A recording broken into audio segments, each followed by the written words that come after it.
નમસ્કાર નમસ્કાર દાદા, આપનું પહેલાં ઓળખાણ આપો, પછી આપ શેની ખેતી કરી રહ્યા છો એના વિશે થોડીક માહિતી આપો, અને ગામ કરતાં તમે એની અંદર શું એવી નવી ટેકનોલોજી આપી છે એના વિશે અમારા મિત્રોને, દર્શક મિત્રોને વાત કરો. મારું નામ છે જગદીશભાઈ વલ્લભભાઈ દેસાઈ, ગામ છે કંટાસર, તાલુકો મહુવા, જિલ્લો ભાવનગર. તો હું 15 વીઘા એટલે કે 6 એકર 6 એકર, યસ, 6 એકરમાં મારે ડ્રેગન છે. ડ્રેગન છે. ઓકે. ડ્રેગન એ પ્રાકૃતિક જ બનાવું છું. પ્રાકૃતિક? હા, કોઈ રાસાયણિક ખાતર કે દવા નાખતો નહીં. દવાની તાને બહુ જરૂર પડતી જ નથી. સમજો ને, વિચાર સુધી આજે 5 વર્ષ જેવું છું પણ દવાની જરૂર પડી નથી. બરોબર છે. તો બીજું એક કે 2 વર્ષ પહેલાં હું આમ મોબાઈલમાં જોતો હતો ને, એટલે લાઇટથી ઓફ સિઝનમાં ડ્રેગન આવે જે તમે કુદરતી ગોઠવ્યું છે. હા, કુદરતી સમજો ને કે આ 6થા મહિનામાં ફ્લાવરિંગ શરૂ થાય. અચ્છા, એટલે 11 મહિના સુધીમાં 4 થી 5 વખત ફ્લાવરિંગ આવે. એ તો દેખાય છે. 5 વખત આપણે ઉતારો આવે. તો 11 મહિના પછી એમ કે 12મા મહિનામાં આને આર્ટિફિશિયલ કહે છે, લાઇટ કહેવાય. બરાબર છે. કૃત્રિમ? હા, કૃત્રિમ. કૃત્રિમમાં અમે પેલા 1 વીઘામાં 16 ગુઠામાં ગોઠવ્યું છે. બરાબર. પહેલા વર્ષે 16 ગુઠામાં? હા, 16 1 વીઘા પૂરતું. હા, એટલે 1 વીઘામાં 70-80 હજાર રૂપિયા જેવો ખર્ચો આવ્યો હતો. લાઇટિંગનો, પોલનો. એ પાછું એવું વાપર્યું કે આ ડ્રેગન ફ્રૂટની 25 વર્ષ આયુષ કે હા, છોડની આયુષ કે. ઓકે. એટલે થોડુંક બધું હેવી બધું પર કે એને ટેમ્પરેચર નડે ને એવું, વાયરિંગ ને એવું બધું થોડુંક વધારે પડતું લોંગ લાસ્ટિંગ. લોંગ લાસ્ટિંગ એટલે મોંઘું પડ્યું. બરાબર. તો એ પહેલા વર્ષે લગાડ્યું એટલે મને તરત જ ઉત્પાદન મળ્યું. કૃત્રિમ ફ્લાવરિંગ આવ્યું, સમજાઈ ગયો. ફળ આવ્યા. એ જે તમને ફળ આવ્યા, ફૂલ આવ્યા વધારાનું, એ જેટલામાં લગાડ્યું હતું એટલામાં જ મળ્યું હતું કે? હા, એ એટલામાં જ મળ્યું હતું. એટલે ટૂંકમાં તમને રિઝલ્ટ દેખાણું? દેખાણું. સમજાઈ ગયું. પછી આ વાડી મારી છે 2 એકર 5 વીઘા. ઓકે. એટલે ગયા વર્ષે મેં 5 વીઘા પછી લગાવ્યું. ટોટલમાં લગાવ્યું. અને આની અંદરથી તમારો અનુભવ શું કહે છે? પહેલાં જે તમે નહોતું કર્યું અને પછી તમે જે આ લાઇટિંગ ગોઠવ્યું એના આધારે તમને આર્થિક નુકસાની અથવા આર્થિક ફાયદો કેવો થયો અને ઉત્પાદનમાં તમને શું ફરક પડ્યો? જો ઉત્પાદન છે ને, આજે કુદરતી જે ઉત્પાદન આવે ને એના કરતાં ઉત્પાદન ઓછું આવે. અચ્છા. પણ ઓફ સિઝન કહેવાય ને, વધારાની સિઝન. વધારાની એક તો આપણે વધારાનું ફ્લાવરિંગ કે ઉત્પાદન લઈએ છીએ. અને ત્યારે ડ્રેગનની ઓફ સિઝન, ડ્રેગન આવતા ન હોય બજારમાં. બરાબર છે. બરાબર, બહારથી મંગાવતા હોય, સ્ટોરેજવાળા હોય, એવું બધું હોય ને. તો એ ભાવમાં સમજો ને કે આજે છે તો એના કરતાં 50 રૂપિયાથી 100 રૂપિયા 1 કેજી 1 કિલો વધારે પડે, એક્સ્ટ્રા મળે છે. એક્સ્ટ્રા. આજે આપણે ઓફ સિઝનમાં જે માલ આપીએ ત્યારે, અને ઓફ સિઝનમાં ત્યારે લઈ શકાય લાઇટિંગ ગોઠવી ત્યારે. લાઇટિંગ એનો મતલબ એમ કે જે તમે ખર્ચો કર્યો છે એ તમને પોસાણો છે ઉત્પાદનમાં અને ભાવમાં. તો તમારા આ જે અનુભવો છે એના આધારે અમારા ખેડૂત મિત્રોને શું કહેવા માંગો છો તમે, જે ખાસ કરીને ડ્રેગન ફ્રૂટની ખેતી કરતા હોય? જો ડ્રેગન ફ્રૂટની ખેતી બહુ સરસ છે અને બહુ અનુકૂળ છે. કે આપણે જે બીજા કંઈ પાક લઈએ તો વરામાં 3 પાક લઈએ, એને ખેતી કરવી, એને ઊભું કરવું, એને વાવવું, એને પાળા બાંધવા, હીટ આપવું, આવું બધું 3 વખત કરીએ. તોય આને આગળ મેં કેલ્ક્યુલેટર માર્યું, કોસ્ટિંગ કાઢ્યું, તો 3 પાળા લઈએ ને તો એ જે 1 વીઘે આપણને નફો મળવો જોઈએ ને એ મળતો નથી. સામાન્ય ખેતી. હા, કપાસ કરીએ, ઘઉં કરીએ, સિંગ કરીએ કે હર કોઈ તું કરીએ. હા, 100 તમે કરો તો એમાં ક્યારેક કુદરતી હવામાન નડે છે, ક્યારેક ભાવતાલની તકલીફ પડે છે, આવું બધું. બરાબર છે. રોગ જીવાતના. હા, અને આ 1 વખત ઊભી કરવામાં મોંઘી ખેતી છે. હા, શરૂઆત જે છે તો તમને 1 એકરે સમજો ને વીઘે 2.5 થી 2.5 લાખ રૂપિયા જેવું થાય. 1 વીઘાના 2 થી 2.5 લાખ શરૂઆત જે પોલ ઊભા કરવા, આખું એમાં બધું આવી જાય, પાળા કરવા, તમામ વસ્તુ આવી જાય. તો તમારે 5 વીઘાની અંદર તમારે ઓછામાં ઓછા માનો ને 12.5 લાખ રૂપિયા જેવો ખર્ચો થઈ શકે. 15 વીઘાના મારે છે. બરોબર છે. તો ખેડૂત અત્યારે આપણે જોઈએ છીએ કે સાલું જે કાંઈ ફસલ આપણે વાવણી કરવી હોય કે કાંઈ પાક કરવો હોય તો એ માન કરતા હોય. બરાબર છે. ઊભું કરવામાં. બહુ સાચી વાત. એ ગણના હોય ને કાંઈક આધા ઉછીના નામ તેમ કરતા હોય બધું. બરાબર. એટલે આ ખેતી આમ બોલું છે. પણ આમ તમે જો વ્યવસ્થિત હોય તો પહેલા વરે મને 1 છોડો 700 રૂપિયામાં પડ્યા. ઊભો કરો ને આખે આખો આખે આખો પોલ એમાં સહિત. બધો પોલ સહિત બધો ખર્ચો એટલે 700 એની રૂપિયા અંદર એની ખોડાવવાની તો મજૂરી મેં આ એમાં. 12 મહિના પછી એનો સમય આવ્યો એટલે એને મને 1000 રૂપિયાનું ફળ આપ્યું હતું. વાહ, બરોબર છે. બરાબર છે. 8 થી 10 કિલો આપ્યું હતું પહેલા જ વર્ષે પહેલે વર્ષે, ત્યારે 100 થી 150 રૂપિયા ભાવ હતા. સમજી ગયો. બરોબર છે. તો એ પછી બીજા વર્ષથી હું 20 થી 25 કિલો ફળ લઉં. વાહ, વાહ.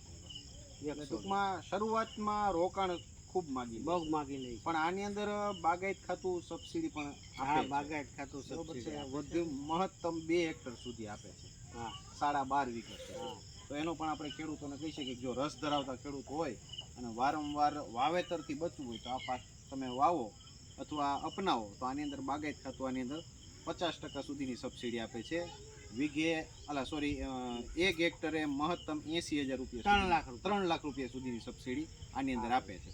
તો આવા કોઈ ખેડૂતો અપનાવવા માંગતા હોય, ખાસ કરીને ડ્રેગન ફ્રૂટ જો કોઈ વાવેલા હોય અથવા વાવવા માંગતા હોય એની અંદર સબસિડી પણ છે. અને એની સાથે સાથે આ એક સરસ મજાની ટેકનોલોજી જે દાદાએ સોશિયલ મીડિયા થ્રુ અથવા એમના જે મિત્ર ખેડૂત છે એની પાસેથી આ જાણી પોતે અપનાવી અને એનો ફાયદો મેળવી ચૂક્યા છે. ત્યારે આપણે દાદાને આ પૂછીએ છીએ કે એક ખેડૂત બીજા ખેડૂતનું ક્યારે નુકસાન ઈચ્છશે નહીં.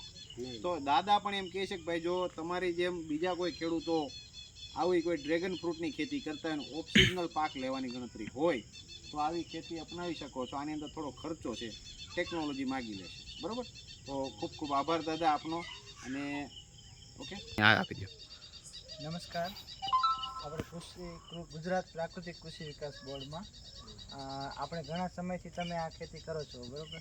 તો તમે પ્રાકૃતિક તરીકે જે કંઈ ખેતી કરો છો તે અમારા ખેડૂત મિત્રોને જણાવો કે જેથી કરીને એ પણ આગળના ભવિષ્યમાં પોતે પ્રાકૃતિક ખેતી કરે અને એના પ્રાકૃતિક ખેતીના લીધે આપણે જમીનને કયા ગુણવત્તા મળે અને કઈ રીતે પ્રાકૃતિક ખેતી કરે, જેથી કરીને ખેડૂતોને જાણકારી થાય કે આ કઈ રીતે આપણે પ્રાકૃતિક ખેતી કરી શકીએ.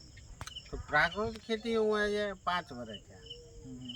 5 વર્ષ થયા એટલે મેં પેલા ડ્રેગનનું ત્યારે જે રોપાણ જ કરેલું હતું 1 વર્ષ સુધી. તો અમારે અહીંયા પ્રાકૃતિક ખેતીમાં બાપુ કરીને ઓફિસરો પેલા ગાયોનું સબસિડી ના આપે ને એટલે સર્વે કરવા આવે. હા, બરોબર છે. ગાય આધારિત ખેતી આપણે હા, શરૂ બરોબર કરી છે. તેમાં સબસિડી આપે સબસિડી એટલે આપે. જોવા માટે આવે છે હા. ગાય છે કે નહીં. હા, બરોબર છે. તો અમે બેઠા ને ચર્ચા કરીને વાડીએ આવ્યા. હમ. તો વાડીએ આવ્યા એટલે બાપુ તુષાર બાપુ કરીને છે એક અમારા મોવા હા, હા. અત્યારે.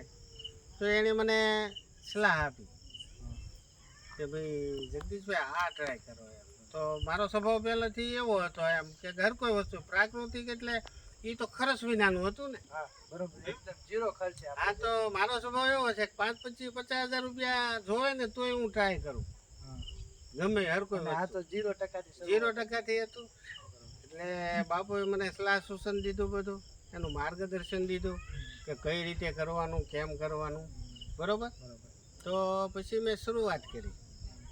એટલે આ ડ્રેગનને પછી પ્રકૃતિ ઉપર જ લઈ ગયો. હા. એક તો અમારે શું છે કે આમ ક્વોલિટી જેવી બનાવવાની હતી હમ. અને ડ્રેગનની ક્વોલિટી મારી પાસે એવી છે ને હમ. કે માર્કેટમાં જે કાંઈ ડ્રેગન આવે હા.